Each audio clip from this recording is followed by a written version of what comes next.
अस्सलाम वालेकुम class. Lab number 13, active low pass filter using operational amplifier. Previously lab number 12 ने हमने high pass filter जो है वो डिज़ाइन किया था। उसके लिए एफ एल की वैल्यू हमने कैलकुलेट की थी और फिर उसका सर्किट बनाया था। ठीक है, मैं दोबारा से रिपीट कर रहा हूँ ताकि आप लोगों को रिमाइंड हो जाए। हमारे पास एक आइडियल केस में हाई पास फिल्टर इस तरह का होता है। ये एक पास बैंड होता है। लो फ्रीक्वेंसी जो है वो स्टॉप होते वो पास नहीं करता हमारा एम्पलीफायर। ठीक है, अगर हम बैंड पास फिल्टर डिज़ाइन कर रहे हैं तो उसमें एक खास बैंड जो है फ्रीक्वेंसीज का वो पास हो जाता है। बाकी जो लो फ्रीक्वेंसीज है या हायर फ्रीक्वेंसीज है वो स्टॉप करते हैं, मतलब वो पास नहीं होते हमारे आउटपुट में, हमें नहीं मिलता उसका। और अगर हम लो पास फिल्टर जो है वो डिज़ाइन कर रहे हैं तो उसमें ज़ीरो से लेकर एक ख़ास फ्रीक्वेंसी तक, जिसको एफ एच के नाम से हम एफ हाई के नाम से हम जानते हैं, वहाँ तक हमारे फ्रीक्वेंसीज पास होंगे। बाकी जो है वो पास नहीं होंगे, वो स्टॉप होंगे। लेकिन ये एक आइडियल केस है जिसमें एक खास फ्रीक्वेंसी तक जो है वो क्लियरली पास हो रहे हैं। ठीक है, एक स्ट्रेट लाइन हमारे पास पास बैंड का बन रहा है जहाँ पर गेन जो है वो कांस्टेंट गेन आ रहा है। ठीक है, और फिर एकदम जीरो पे आ रहा है। ठीक है, लेकिन एक्चुअल में हमारे पास ऐसा नहीं होता। एक्चुअल में हमारे पास जो है इस तरह कुछ कैरेक्टरिस्टिक्स होते हैं। अगर लो पास फिल्टर है, ठीक है, तो ये स्लोली डिक्रीजिंग पे आ जाता है। स्टार्ट में हमारे पास एक स्ट्रेट लाइन मिल जाता है हमें, और फिर उस फ्रीक्वेंसीज के बाद जहां पर हमने हमारी कट ऑफ फ्रीक्वेंसी है, कट ऑफ फ्रीक्वेंसी के बाद जो है हमारा गेन इन डिसिबल जो है वो डिक्रीज हो जाता है। ठीक है, सिमिलरली बैंड पास फिल्टर में भी ऐसा ही होता है।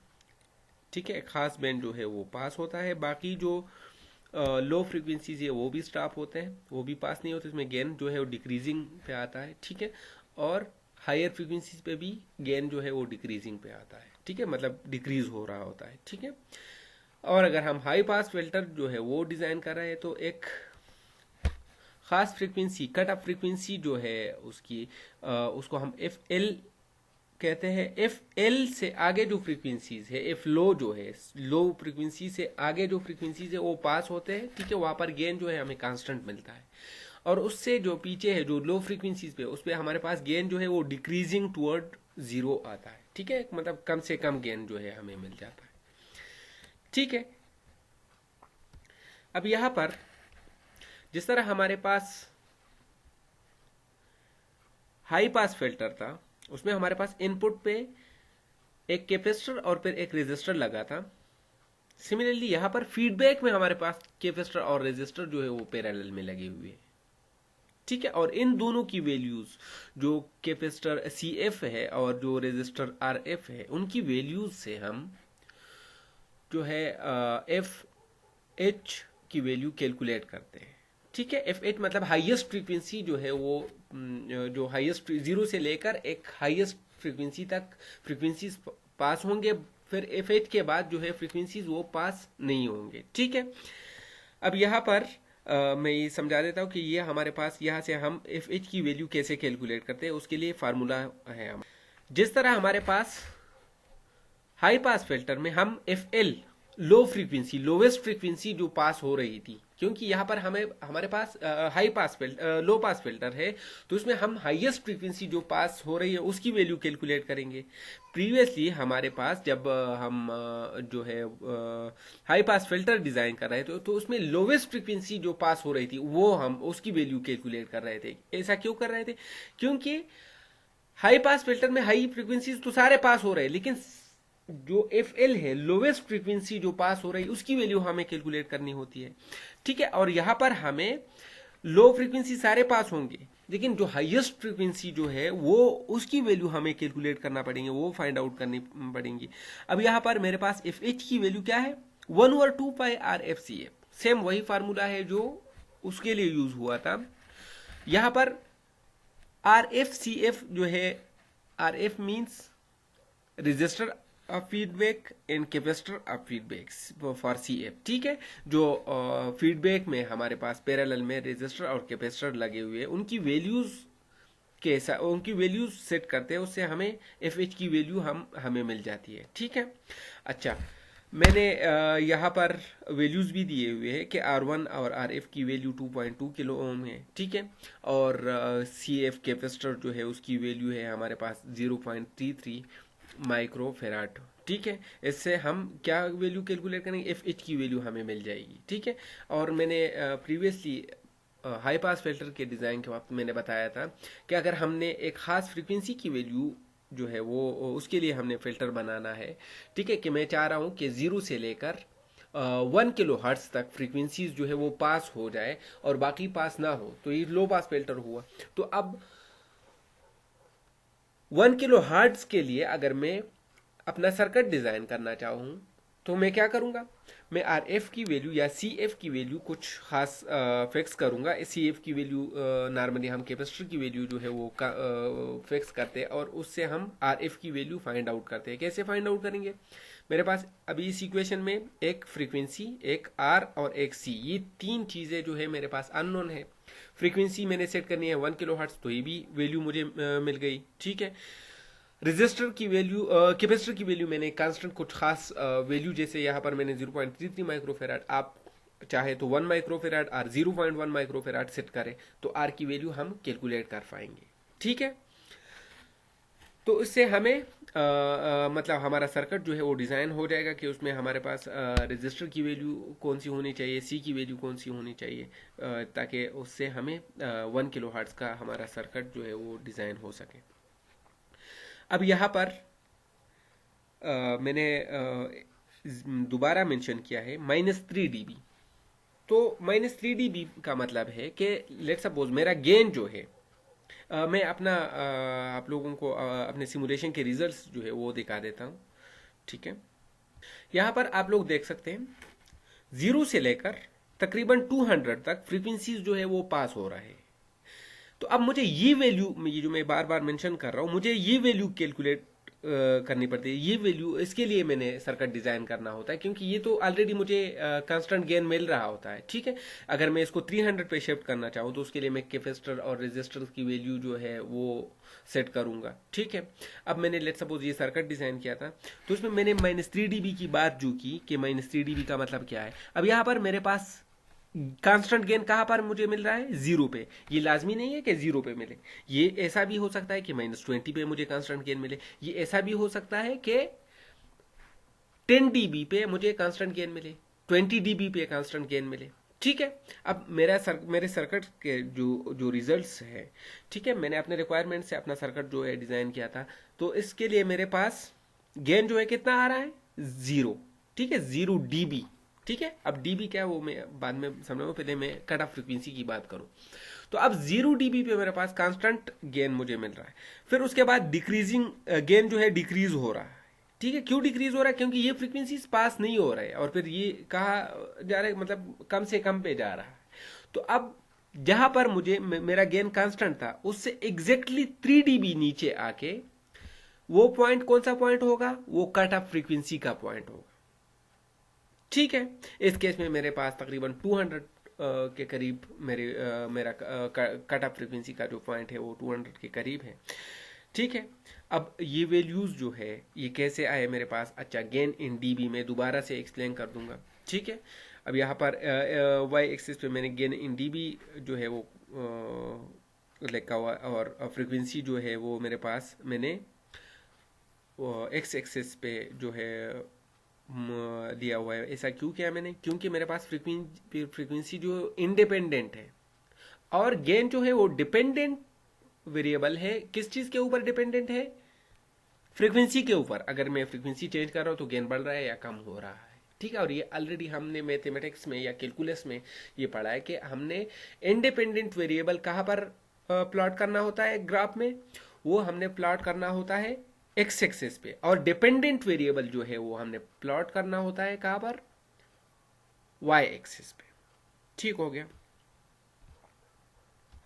अच्छा, अभी अब ये मेरा सर्किट है, यूजिंग मल्टीसिम अपना सर्किट मैंने डिज़ाइन किया है। मैंने अभी बताया कि R1 की वैल्यू जो जो हमारे पास इनपुट रेजिस्टर है R1, ठीक है, इसका नाम भी मैं चेंज कर देता हूँ R1। ठीक है, R1 की वैल्यू और RF की वैल्यू जो है वो मैंने कांस्टेंट रखी हुई है। ठीक है, ठीक है, मैं नेम जो है वो चेंज कर रहा हूँ। प्रीवियसली मेरे पास, अच्छा ये मेरे पास R1 रजिस्टर है, ठीक है, इनपुट रजिस्टर, ठीक है, और ये मेरे पास फीडबैक रजिस्टर है। मैंने अपने सर्किट को थोड़ा सा जूम कर देता हूँ ताकि आप लोगों को क्लियरली नज़र आ सके।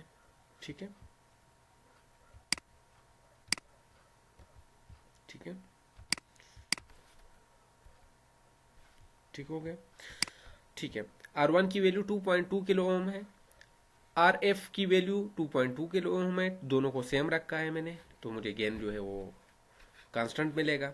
ठीक है, गेन वन का गेन मिलेगा मुझे। ठीक है, और यहाँ पर ये मैंने कैपेसिटर जो है 0.33 माइक्रोफैराड, ये जो हमारे पास CF है, इसका नाम भी चेंज कर लेते हैं। ठीक है, CF।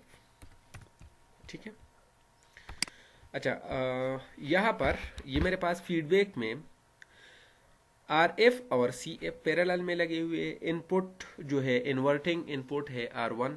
ठीक है, मैंने इनपुट यहाँ पर दिया हुआ है। ठीक है, पिन नंबर 2 पे, पिन नंबर 3 को मैंने ग्राउंड किया हुआ है जो नॉन इन्वर्टिंग इनपुट है। ठीक है, अच्छा पिन नंबर 7 पे मैंने +15 वोल्ट दिया है और पिन नंबर 4 पे -15 वोल्ट दिया हुआ है। आउटपुट हम नॉर्मली कहाँ चेक करते हैं? पिन नंबर 6 पे, तो यहाँ पर भी पिन नंबर 6 पे ही चेक करते हैं। पिन नंबर 1 और पिन नंबर 5 हम यूज़ करते हैं ऑफसेट के लिए, जो हमने प्रीवियस एक लैब में किया था। ठीक है, तो अब यहाँ पर हम ऑफसेट की वैल्यू चेंज नहीं कर रहे, बस जो भी हमारे पास यहाँ पर ऑफसेट मिल रहा है वही वैल्यू हम कंसीडर कर रहे हैं। ठीक है, लेकिन जो हमारा इंटरेस्ट है, अब हमने इनपुट मैंने कितना दिया है, यहाँ पर मैंने मल्टीमीटर कनेक्ट किया हुआ है। इनपुट वोल्टेज जो है वो मेरा है 70.686 मिली वोल्ट। ठीक हो गया। आउटपुट वोल्टेज अभी मेरा कितना आ रहा है? 70.758 मिली वोल्ट आउटपुट वोल्टेज है मेरा। तो मैंने अगर गेन इन डिसिबल जो है वो फाइंड आउट करना है, तो गेन इन डिसिबल के लिए हम क्या करते हैं? हम फार्मूला यूज करते हैं 20 logarithm of output divided by input voltage. ठीक है, गेन इन डिसिबल, ठीक है, जो गेन इन डीबी है, 20 logarithm of output voltage divided by input voltage. तो आउटपुट और इनपुट तकरीबन बराबर है, तो इट मींस हमारे पास हमें क्या मिलेगा? 20 logarithm of 1, 20 logarithm of 1 means 0, तो हमें गेन कितना मिलेगा? 0 dB का।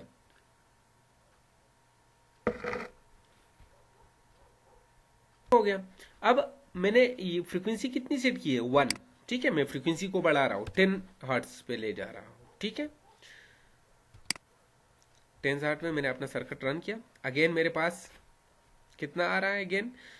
अगेन वही सेम आ रहा है, इनपुट और आउटपुट वोल्टेज सेम है। ठीक है, मैंने 10 हर्ट्ज से, क्योंकि मेरे पास लो पास फिल्टर है, तो इट मींस कि एक खास रेंज, एक खास फ्रीक्वेंसी तक मुझे गेन जो है वो कांस्टेंट मिलेगा। यहाँ पर भी मुझे वैल्यूज आउटपुट और इनपुट के, आउटपुट वोल्टेज अभी भी सेम आ रहा है। ठीक है, अब इसको मैं 10 हर्ट्ज के बजाय मैं 100 हर्ट्ज पे ले जा रहा हूँ। ठीक है, तो अब यहाँ पर फ्रीक्वेंसी, आउटपुट वोल्टेज में थोड़ा सा डिक्रीज हमें नजर आ रहा है। ठीक है, थोड़ा सा डिक्रीज नजर आ रहा है। ठीक है, तो ये अब भी तकरीबन 0.6 -0.6 या -0.5 का गेन हमें मिल रहा है। ठीक है, अब अगर मैं 100 के बजाय अगर 200 हर्ट्स करूं, ठीक है, 200 हर्ट्स, ठीक है जी, अभी 200 हर्ट्स पे मेरा गेन और कम हो रहा है, डिक्रीज हो रहा है। ठीक है, आउटपुट वोल्टेज कम हो रहा है, तो इट मीन्स हमारा गेन भी डिक्रीज होगा, क्योंकि अगर हम फार्मूला यूज करें 20 logarithm of output voltage divided by input voltage. ठीक है, अब इसको मैं ले जा रहा हूं 500 हर्ट्स पे। ठीक है, तो 28 मिली वोल्ट पे चला गया हमारा आउटपुट और डिक्रीज हो गया। अब अगर इसको मैं 1 किलो हर्ट्स पे ले जाऊं, ठीक है, 1 किलो हर्ट्स,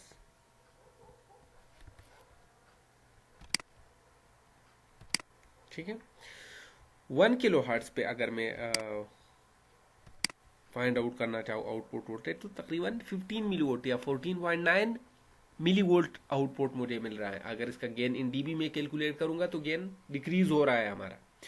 ठीक है, अब मतलब पहले स्टार्ट में 0 से 200 तक तकरीबन कांस्टेंट गेन मिल रहा था, और उसके आगे हमें क्या मिल रहा है, गेन में डिक्रीज मिल रहा है। जैसे अगर मैं 1 किलो हर्ट्ज से 2 किलो हर्ट्ज पे चला जाऊं, ठीक है, 2 किलो हर्ट्ज 7.695 मिली वोल्ट पे चला गया।